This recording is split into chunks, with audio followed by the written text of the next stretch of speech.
விவசாயத்தோட ரொம்ப கஷ்டமான துறை விளையாட்டு துறை.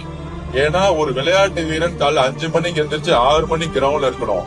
3 மணி நேரம் அவனுடைய பிராக்டிஸ் செஷனை பாத்தீங்கன்னா, நீங்க ஜம்பிங் பண்ணணும், ரன் பண்ணணும், ஸ்பிரிண்ட் பண்ணணும், 40 நிமிஷம் கண்டினியூஸா ஓட வைப்பாங்க.